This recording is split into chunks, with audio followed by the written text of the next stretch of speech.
অনুভূতিটা ভালো। আমরা চাইছিলাম আজকে যে খেলাটা হলো, আমরা ভাবছিলাম যে হাড্ডাহাড্ডি যে লড়াই হয়েছে হয়তো বা বিজেপি উঠবে। তারপরও আমাদের সবসময় চিন্তা ভাবনা ছিল যে আনসারের সাথেই আমরা ফাইনাল খেলবো। আর আমাদের প্র্যাকটিসও সেরকম হয়েছে, আমরা বিট দিব আনসারের সাথে, সেরকম সম্ভাবনা নিয়ে আসছি।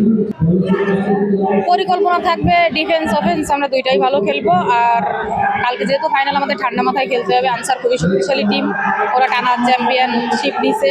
এখন উপরওয়ালার বর্ষা, আর আমরা দেখি কতটুকু কী করতে পারি। জাতীয় দল নিয়ে ভাবনা আসলে আমাদের যে কমিটি আছে তারাও বহু চিন্তা ভাবনা নিয়েই আছে যে জাতীয় দলে নতুন নতুন প্লেয়ার উঠে আসবে। আর আমাদের যে প্লেয়ারগুলো আছে, মানে বলতে গেলে আমাদের পাইপলাইনে আসলেই কোনো প্লেয়ার নাই। যা আছে আমরা এই যে বিজিবি, আনসার আর হচ্ছে পুলিশ দিয়েই হচ্ছে টিম গঠিত হয়, ন্যাশনাল টিম। এখন যদি আমাদের বাইরের থেকে যদি জুনিয়র এই যে স্কুল টিমে যেসব খেলা হয়েছে বা জেলা টিমের থেকে যেসব প্লেয়ার আসছে, এইসব প্লেয়ার থেকে যদি প্লেয়ার উঠে, তাহলে আমাদের ন্যাশনাল টিমে যদি প্লেয়ার বেশি হয়, তো একটা প্লেয়ার, এটা হচ্ছে আমাদের বডি কন্ট্যাক্ট গেম, লাগবেই। এটা খেলতে গেলে আপনার দেখা যাচ্ছে বেশি ইনজুরি হয়, এসিএল পিসিএল। তো ইনজুরি বেশি থাকে, প্লেয়ার বেশি থাকলে দেখা যাচ্ছে একটা প্লেয়ার ইনজুরি হইলে ও জায়গায় সাথে সাথে কিন্তু একটা প্লেয়ার রিকভারি করা যায় না। লং টাইম প্র্যাকটিস দরকার হয়, লং টাইম ক্যাম্প দরকার হয়, বাইরের টুর্নামেন্ট দরকার হয়। এইগুলো যদি আমাদের বাইরে বেশি বেশি টুর্নামেন্ট করানো হয় বা বাইরের থেকে প্লেয়ার উঠায় আনা হয়, আমাদের ন্যাশনাল টিমের জন্য তাহলে বেশি ভালো।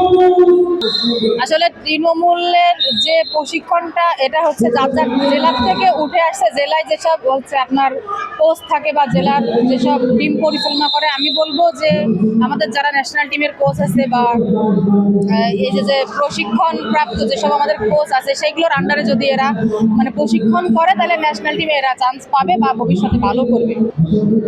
উপদেশ দিব এই, ভালো করে প্র্যাকটিস করতে হবে। মানে বডি কন্ট্যাক্ট গেম যেহেতু, সব কিছু মিলে হচ্ছে আপনার টেকনিক প্র্যাকটিস সব কিছু খাটাই হচ্ছে সুন্দরভাবে প্র্যাকটিস করতে হবে। ভালোভাবে প্র্যাকটিস করলেই তবে ন্যাশনাল টিমে উঠতে পারবে। আর ন্যাশনাল টিমে আসার পরে হচ্ছে আমাদের তো ন্যাশনাল কোচ আছে আলাদা, তারা সেইখানে এসে আরও বেশি ভালো ডেভেলপমেন্ট হবে। Thank you.